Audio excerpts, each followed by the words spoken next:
what sort of asset base you might need in order to create the passive income that you want, and when do you want that passive income by. And I'd be looking to, are the property managers basic employees that deliver basic property management service, or are they have an investment mindset? Do they treat your property as if it's their own, and are they going to be on your side and have your back, and are they going to help you improve your returns and prevent your stress? Baldivis is towards the end of where the freeway used to stop, 42 kilometres south of the CBD. It's got a very big area of 87 square kilometres, and the current population is 37,697, so big population. It's one of the biggest suburbs of Perth. Welcome to Perth Property Insider, where you will learn how to grow your wealth and improve your life using Perth property.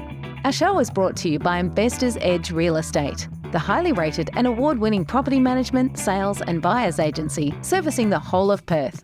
Now, here's your host, Jared Mann. G'day and welcome to another episode of Perth Property Insider. Today I'm bringing you questions getting asked on our Perth Property Investment Facebook group. So if you're not already a member and part of the conversations, head over to Facebook, search Perth Property Investment and join in. So I've got a variety of different questions, which I think you'll find interesting. And then after that, I'm going to do a deep dive on the suburb of Baldivis, which I think you'll find interesting even if you don't have a property there, just to see some of the things that I look at and that we review in our Trifecta review when we're deciding whether to invest in an area or not, and what the outlook for growth might be in the shorter term over the next 1 to 2 years, as well as the medium and longer term, 5 to 10 years. So the reason I picked Baldivis is I had a look through all of our Suburb Intelligence subscribers who get the reports from us every 6 months on areas, and Baldivis was one of the most popular subscribed suburbs, so I thought that would add value to the most amount of people that tune into the show. If you're not already a subscriber to our Suburb Intelligence reports, you can head over to investorsedge.com.au/join and get regular reports on your suburbs of interest and get access to some of the data that we use for keeping an eye on an area. It helps you can decide on when to make decisions. You can see the underlying trends, and it can also inform your purchasing decisions as well. So let's jump into the questions, shall we? First one. Hi friends, I've accumulated about 1.5 million of equity across all my investment properties. What have people done with their equity? I'm not all that keen to just keep buying more investment properties. Have people done cool stuff with their equity? Give me some ideas. I was thinking maybe a holiday home. So let's zoom out. Awesome that you've already started to build an asset base and you've got some equity behind you. We did do an episode with Stuart Weems a few episodes back entitled How Much Is Enough? We'll pop that in the show notes, but it's worth looking at what sort of asset base you might need in order to create the passive income that you want, and when do you want that passive income by. So we would normally start with creating a strategic portfolio plan so that you can project forward and see what these sorts of numbers are going to be like. And then you can get a better idea as to whether you're on track and or whether you need to do more investing. So just because you've got a reasonable amount of equity there doesn't necessarily mean that you should start spending it on depreciating assets or doodads or other things. But if you've got enough, you may also want to look at buying something that's still going to appreciate, like a holiday home, that you can get some more personal benefit out of, and perhaps you can put your investment hat on as well and make sure that it stacks up on that front and potentially rent it out Airbnb or something when you're not using it. But I've sort of thought about the whole holiday home thing myself too. And I reckon it's worth asking yourself, are you going to want to go here for the majority of your holidays to get real use of it? And what else, who's going to look after it when you're not there? And if you are going to go there all the time, are you going to be happy with that? Is that going to give you enough variety? And how far away is it going to be? And what's your travel time? And just think about how practical it all is. I keep arriving at the idea that it's not worth it, and it's better to just go to a variety of places and not have the upkeep cost and hassle of having the property as being in our name in between those times. And that way you're not dependent on going there all the time just to feel like it's been a good investment. But I think as I sort of near retirement or when I'm going to spend larger chunks of time at a property, then I can see the benefit. And I've got various friends that are in that sort of time period where one of them's got a house in Italy and spends 4 or 5 months of the year there. Another one's looking at buying a property over that way, and then others have got them down south where they're spending 4 or 5 months, sometimes 6, longer periods of time where they want to be able to create the environment that they really want, tailor it to themselves, and sort of really make it a second home away, not just an Airbnb that they go to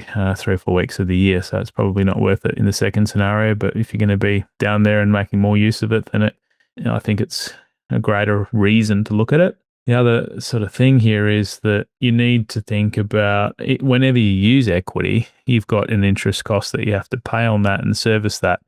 If you're using it for personal reasons, that's not investment, then that interest is not tax deductible. So I'd really encourage you not to go using your equity for anything other than a deductible investment purpose, and try to save money in cash for the car upgrades and for the holidays. And then that way you're keeping your buckets separate, the investment bucket that's tax deductible, the personal bucket, which is not tax deductible, and you fund the cash from the personal, you use cash to fund the personal bucket. So have you yet got enough to retire? I think you just need to have the proper plan and project that forward and look at the different scenarios of where you're going to end up for equity and cash flow. You may need to do some more investing, or at some point you may also need to look at transitioning that asset that you've built in property across to greater liquidity focused assets, or assets that are going to generate a higher income, such as index funds or shares or a commercial property. So there's some places to start. Hopefully that didn't hurt your head. And congratulations on creating some wealth so far. Next question, should you choose a local property manager or one with great reviews? So let me cut through this. So we've got a bit of a hybrid model where all of our property managers live and work in the areas that they manage within a sort of 20-minute radius, most of the properties that they manage. And so if you look at my agency overall, Investors Edge, you'd think, oh, gee, they're not local to any area, or, their head office is in Perth, therefore they can't be local. But we've sort of got the hybrid model where each of our property managers are local. They all work from home, and they can get to service your properties efficiently and lease the properties out, and they've got that local knowledge. So I think the local knowledge aspect and the efficiency of servicing a property is really important. And if one person or a small operation is going to try to run over the whole of Perth to manage their portfolio, then I just don't think that's going to provide the greatest level of service. And it's certainly going to strung out the property managers and cause them to probably have burnout quicker and leave and have more transition and changeover of managers. So with our team all working from home, they love being not only local to your property, but also present for their kids and able to go to the school assembly and have a bit of flexible work-life balance. And they love that. So it keeps them with me long-term and loving their roles, a big part of that. So I don't think you should also compromise on choosing an agency that has great reviews. We're one of the most highly rated property managers, not only in Perth, but Australia. And we've got over 1,100 5-star reviews. So if someone doesn't have their reviews online, it's usually pretty obvious that they're not servicing their tenants or their owners well enough. And I think you should be reading through the reviews and really looking through to, do they have the reputation, and are they delivering on their promises and that they have on their website? It'll be very clear if you go and look at their reviews. So I think you can have the best of both worlds. I think you can choose an overall brand that is positions across the whole of Perth, provided that they have property managers in your area where your property is. I think that you shouldn't compromise on the reviews. The other thing to sort of note in this area is, what else are they doing that's unique that can help you as an investor?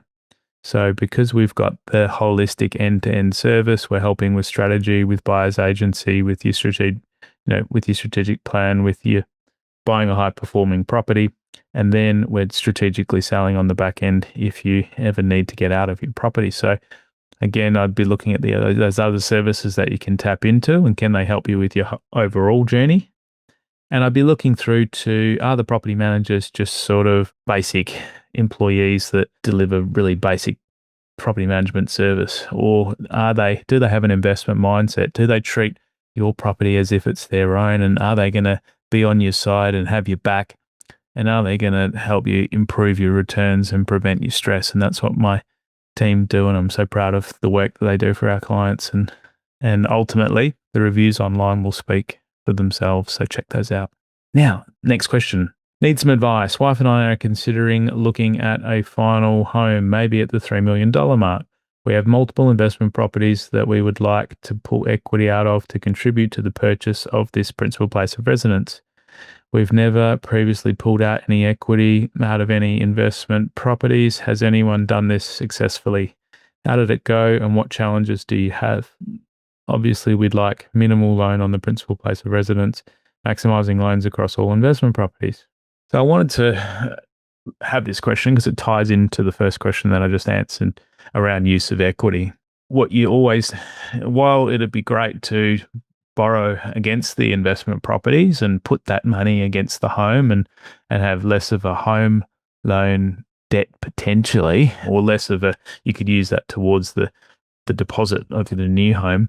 Unfortunately, because you're using that for personal reasons, that debt is going to be non-tax deductible. Whereas the alternative is weighing up, do you sell one or two investment properties, pay down more of the debt on your home, and then if you then borrowed against your home to buy an investment property or two, that loan would again be tax deductible fully because you would be borrowing for investment purposes and the personal debt would have been paid down more off of the home first. So that's where it helps having a strategic plan, because you can look at each scenario, weigh up the saving that you'll make from having the debt better structured and more tax effective versus the transaction costs that you'd pay in changing over. And whenever we sell an investment property, you'd have capital gains tax to pay too, which can be quite considerable. So you might not be getting as much out of that property as you otherwise thought. And I'd really be looking at how long you intend to stay in this $3 million place, because it might not matter. And you might decide to sell your assets down the track to pay it off further when you go into retirement. You might not make that changeover and that transition and restructuring of debt straight away. So a fair bit to consider there, but the short answer is there's no magic way to change around where the debt is, the purpose of the debt, and that it's not going to be tax deductible if you're using it for your home purchase. That's why the best way to structure these things when you're paying off your home is that you keep the loan and you park money in offset. And then when you upgrade your home, you pull the money out of your offset, use it for the new home towards that deposit. And then once you've done your deposit, you park the rest in offset against the new home. And that way you're keeping the loan that is now an investment property, and that's going to be all tax deductible. And that's the most effective way of sort of transitioning debt over between homes. But in this case, he's probably really wanting to utilize that equity that you've gained across your investments. Really, there's no way of doing that if it's going to be for your home other than selling the property and paying your tax and paying your selling costs and then paying off that home and then reinvesting it back out again. So can't really answer that question unless we knew your exact situation, your tax rate, your income level, the capital gain that you'd need to pay, the money that you'd get out, and then project that sort of forward across the tax saving that you'd make depending on your tax rate and for how long you'd be there. So quite a number of variables possible to work out, but we'd need to do a strategic portfolio plan to get into the nuts and bolts of that. So reach out if you do want to help with putting one of those together for you. And really, an overall plan should go far beyond just what you're doing with the home and look at, are you investing enough and how do you get to your end financial goals in the most optimum way? Next question. Hi everyone, would love some advice and opinions on current situation. We've just had our tenants move out of our investment property a few days ago, and I got sent the final inspection from our property manager. There were 3 pages worth of damages, cleaning and maintenance that needed to be done. to the point that we can't have our tenant move in this week until some of the work has been completed. Property manager's saying that we need to pay upfront costs of the damage and the tenant has done and will be reimbursed by the bond and the tenants later. Keeping in mind their bond won't come close to covering the amount of things that's needed to be repaired. I think it's unfair on us as owners, as the property manager should have picked up on these things during inspections and they should have been rectified by the tenant shortly after. Most of the damages that were done we're not aware of. However, a few things like the blinds being taken down the master bedroom and lounge and cleaning was noted in the previous inspections. Look, we hear this complaint from landlords all the time, and it really stems back to routine inspections not being done thoroughly enough. Sure, if there's furniture in the way or the particular area can't be seen, then some of these things can't be picked up until the final inspection. But we prefer to take longer with our routine inspections, do a more detailed routine inspection, pick the tenant up on these things so they know what to expect and they have a chance to rectify it along the way. If it's anything larger, we'd get a quote for it and insist that they cover the cost now, because we don't want all these costs adding up and then being in this exact situation where the costs exceed the bond, you're having to likely make an insurance claim. The tenant could not agree with some of the costs too, and they could argue that, hey, why haven't you mentioned these things to us previously, and why have you let it get to this point without saying something? So it's far better to manage expectations along the way, to keep on top of things and to keep the property well maintained before all of this adds up and gives the owner a real big shock when they finally decide to do a thorough final inspection and see how much the property's been damaged. So yes, you don't have any choice but to pay it now. You could raise things with the property manager and outline how you're unhappy with their service. Unlikely that you're going to get them to take accountability for that. Probably best to be looking to change property manager and reaching out to someone like us at Investors Edge so that you can have that peace of mind and know that your property's protected. Just real quick before we continue on with the episode, are you getting my email updates yet? If you're not, you're missing out on our suburb intelligence reports, which we tailor and prepare for your individual suburbs of interest, showing advanced stats and insights. Must get onto those. And I also send out exclusive invitations to our events, including webinars, sundowners, and workshops. So if you're not getting those, head on over to investorsedge.com.au/join and make sure you're receiving my email updates. Final question here. What calculations do you do when buying property? And I thought this was going to lead nicely into my deep dive onto Baldivis. Now, calculations, you can tell from the question that it's not a very informed sort of question. Now, when we decide whether to buy a property or not, I think you need to be analysing the suburb, the area, and the property specifically. And that's why I've developed our proprietary Trifecta criteria.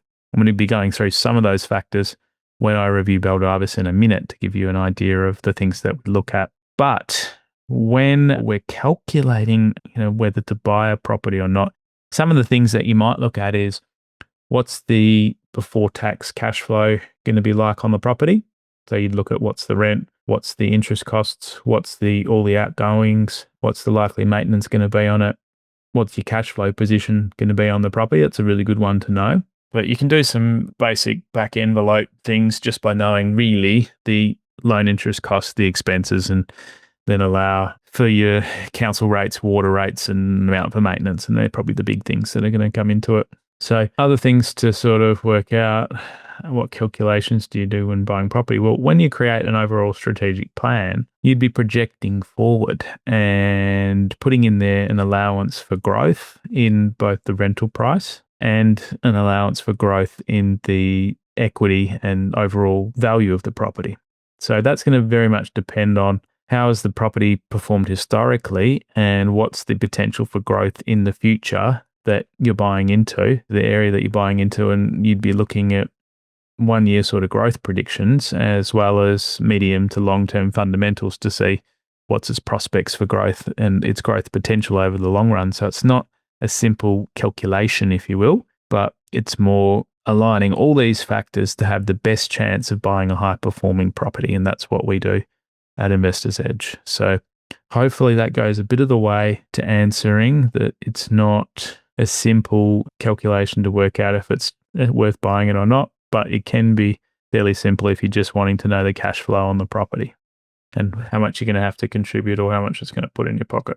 Okie doke, that's the end of our questions getting asked on the Perth Property Investment Facebook group. Head on over, join in the combos if you're not already a part of it, and post your questions. I sort of reach out once a fortnight and see if anyone's got any questions, try to answer them on there, and then I wrap them up into the most interesting ones into our show here. Now, let's take a deep dive into Baldivis. I'm going to be going through my research as we go and sort of calling out the most sort of important things and, what my takeaways are, and hopefully that will give you some insights. So if you don't know where Baldivis is, it's towards the end of where the freeway used to stop, 42 kilometres south of the CBD. It's got a very big area of 87 square kilometres, and the current population is 37,697. So big population. It's one of the bigger suburbs of Perth. Crime score, it's a 10 out of 100, so relatively low crime, which is good. We did our crime episode a few episodes back, so check that one out, and where I looked at whether crime impacts growth or not. Interestingly, when we look back at the population growth, it's gone from just 6,000 people in 2006 to nearly tripling 4 years later in 2011 to 16 odd thousand. Then it's doubled across the next 4 years to 31,500. And then it's gone from 31,000 to 37,000 over the next 4 years to 2021. So rapidly expanding population. You can see that it expanded huge amount across 2006 to 2011, and again a doubling across 11 to 2016. So massive level of population growth.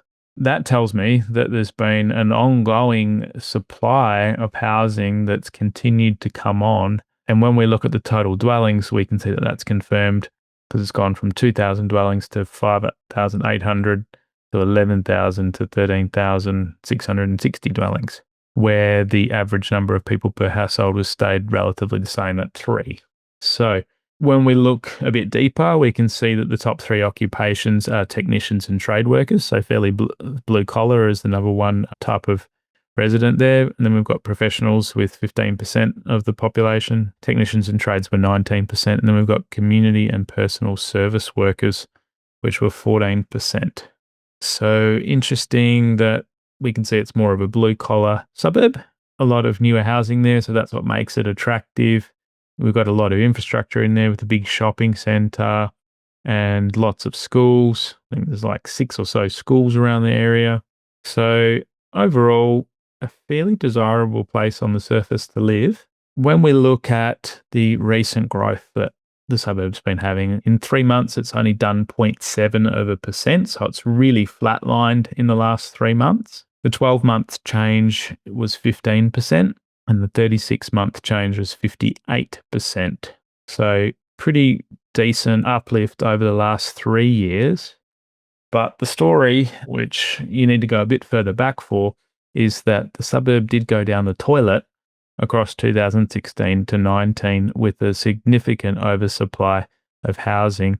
And that's why our 10-year average annual return is still relatively modest at 5.06%, because it went so far down that it's definitely had its comeback in the last 3 years. But the oversupply prior to that got the better of the suburb, and has, if you've been holding a property for 10 years there, you've arguably had on par with average growth. But if you were, looking at your price across 2016 to 19, it would have frightened you. So the median rent there is now $650 per week, which is a gross rental yield of approximately 4.7%. So it's a pretty reasonable rental yield to get in there. And the days on market at the moment is at 16 days, so fairly tight still. And then when we start looking through some of the underlying trends and getting a feel for what stage of the cycle the suburb's at, the days on market, as I mentioned, is at 16 days, so it's fairly tight. but at its tightest, it was at 8 days. So it's notably been slowly trending back up again in its days on market. When we look at the potential buyer demand, that has remained high and is continuing to trend up. So a lot of buyers are still wanting to move into the suburb, which is a good sign for growth over the shorter term that it's going to continue. And because that days on market's only trending up slowly, it's still a relatively tight market over the shorter term. The sales listings, though, has peaked up and bounced up a fair bit, but it's still relatively low in terms of an overall percentage of sales listings. But it's certainly not at its tightest anymore. So there's around double the number of properties for sale as there was in December of 2023 when it hit its tightest. And the stock on the market, it's slowly been trending back up and having more stock to choose from. So still very tight, but has started notably trending back towards a greater supply there. So nothing to worry about too much in the shorter term, although we can see that that rate of growth was much lower in the last 3 months. I expect that that's going to pick up again now that we're on the other side of the election and we've had that most recent interest rate reduction. What's predicted for the next year? Well, my suburb analytics is showing a 7% growth predicted over the next year. So on par with what a lot of the suburbs that we're looking at are like in Perth. There's certainly many suburbs that have higher growth predicted than that. So not the worst, more the average. And that's the sort of outlook you can expect. I think that seems pretty on point. When we look at the rental market, though, this could be an early sign of how markets turn around and why investor demand will stop, or not stop, but it'll slow down and start to affect the overall demand that the suburbs experiencing. The vacancy rate has been continuing to increase to the point now that, where is it? I think we're at a pretty high vacancy rate. Oh, here we go, 3.36%. So that's showing a definite softening of the market in Baldivis. And keep in mind that when we were at the tightest there, we were down to just 0.65 back in September of 2022. And it's been gradually trending and increasing. And it's now at 3.36. So that would, when we're in above 2.5% for vacancy rate, we typically see rental prices starting to decrease and needing to be reduced in order to find a quality tenant quickly. So as the rental yields continue to drop, as it's not as attractive for investors, they'll stop buying there. That'll affect the overall demand, and that'll start to turn more of the demand decreasing means more of the supply will start to increase because there's not as many people purchasing unless the home buyers pick up, which they're going to in the shorter terms. That's why I still think in the next 1 to 2 years, you're probably going to do all right. And that 7% growth that's predicted is pretty on point. But the vacancy rate there, if you're going to be a new investor or if you're an existing investor coming up to rent your property, you're going to have to expect to start looking at decreasing your rent from the peak that it might have been just to find a quality tenant again. So then when we start to look at some of the other factors outside of this that might impact growth and overall desirability to the suburb, I wanted to cover off some of these and also take a look at what supply you can expect in the future and how that's going to impact your growth over the short, medium and long term. So stay tuned. I'm going to go into those now. Infrastructure-wise, there hasn't been any major big new infrastructure in the last couple of years, although there was the Baldivis Sports Complex, which opened in March 2023, and that was the last sort of really big improvement to desirability in the area. And it was really needed. They spent $38.9 million to create this sporting complex, and it's really took things to the next level for kids enjoying their sport in the area, and it was definitely needed with the amount of population growth that was going in there, so that was a good move. They also had the Baldivis Police Station, which is a $25.5 million facility slated for completion in late 2024, was supposed to have opened early this year, so I believe it has. So that really filled a gap in policing and sort of has helped to keep the crime relatively low in the area, which is good. When we look at they've got an overall master plan for improving recreation and reserves in the area, so no massive sort of impact from that. So infrastructure projects, no major sort of other infrastructure to be added in the next 1 to 2 years. They're going to do a number of larger upgrades to the sporting complex over the next 5 to 10 years, which will help sort of cater to the ever increasing population there. Where I found in my research to be a big improvement on the horizon is you may or may not have seen, but the state government's come out and they've got their plan to bust congestion in Perth South. They're spending $460 million to widen the Kwinana Freeway between Roe Highway and Mortimer Road. And if anyone's ever been travelling south and got stuck in that area around Baldivis, God help me, you can have a traffic jam, any day of the week, any time of the day. One of the worst freeway bottlenecks that I've ever experienced. And finally, the government has funding to solve this. And it's, I think, really going to impact and improve that desirability of transport to, from, and around Baldivis. So they're upgrading the intersections around Baldivis, spending $7 million doing that. So that's likely to happen in the next 1 to 2 years and provide a good shorter-term desirability improvement down there. Public transport-wise, Baldivis has been sort of cursed by being between the Warnbro and the Wallard train stations. It's right between them.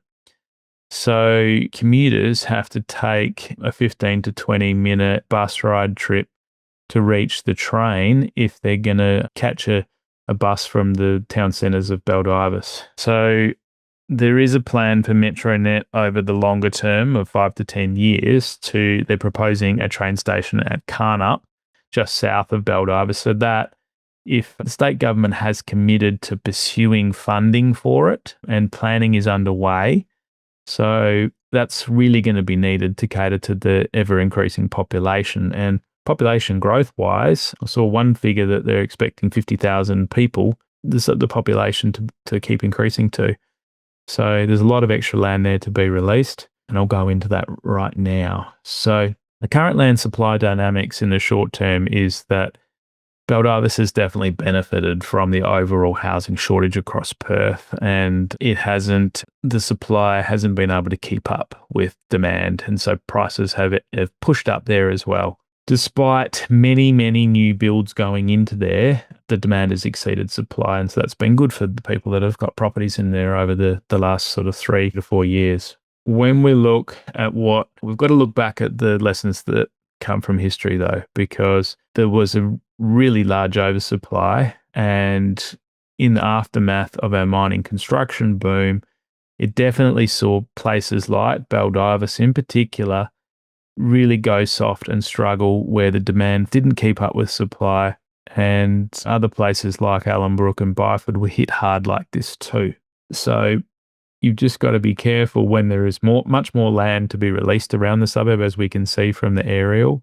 There's a huge volume of land earmarked. They've got the Northeast Baldivis District Structure Plan that's going to open up 630 hectares of fringe for future urbanisation. They're looking at housing an extra around 20,000 people with an 8,000 odd extra dwellings. So that can easily tip supply to exceed demand, especially if we have a slowdown in the overall economy. So the potential, I think, for that to happen over the next 1 to 2 years is not likely. So I think you'll see some decent growth ahead. But if you're a long-term investor, potentially you'd look at changing out of this asset and into something where you don't have that risk for the long term. If you're willing to stick it out and you've got a 20 to 30 year time horizon, you're probably going to do okay. But it's more this sort of 5 to 10 year time horizon that I'd be worried about. So you'd want to monitor supply indicators. The actual building approval ratio at the moment, it exceeds what we'd normally like at around 3%, I believe it was. We'd try to only buy into suburbs that are at 2% or under. So in the shorter term, it's not going to have that bigger impact on supply, but medium to longer term, I think it's going to be a factor to be concerned about. Now, when we look at some of the underlying other fundamentals that might impact growth over the medium to long term, the relative economic advantage and disadvantage in the suburb is a 6. So we don't buy into any areas that are less than a 3. So it's got a reasonable ability for people to afford higher prices. The affordability index based on that population is at 35.2, and we're currently buying in areas that are under 40 preferably. So it's still affordable for people to buy into there, which is good. Then when we look at some of the other underlying factors, really the main area of concern longer term, there's a slightly shorter hold period there of under 7 years. So they're at 6.75 years. We like it to be a longer hold period because that doesn't contribute to supply as much over the medium term when people are selling and not holding for as long there. I think that's because there's been a lot of investors that have sort of gotten out when they could have, a lot of home buyers that have been aspirationally upgrading into better suburbs. So overall, the schools are fairly average. Reasonable is the other word I can use for them. There's no major red flags there. And really, land supply in the medium to long term is the biggest reason that I have an issue with the suburb. And so maybe ride it while you can over the next 1 to 2 and then consider strategically getting out if it makes sense for your situation, overall portfolio. Yeah, again, it comes back to having a strategic plan and deciding what's best for you and your overall situation.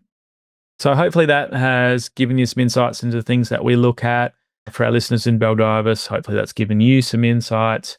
And thanks for tuning in to our show. If you've liked it, I'd love to hear about it in the comments or post us a positive review. I really appreciate that. And if you could share it with any friends, that'd be great too. And head on over to our Perth Property Investment Facebook group. As I've been mentioning today, if you don't have an overall strategic plan, get in touch and we can look to help you with one of those. And if you are wanting to buy a high-performing asset, our buyer's agency service focuses exactly on doing that. And we use our evidence-based, data-driven approach to ensure that you've got the best chance of performing in the short, medium, and long term. So get in touch if that's of interest to you. Thanks for tuning in and catch you on the next one. Just a reminder, the information discussed in this podcast is general in nature. As we don't know your specific situation, you should always seek professional advice before taking any action.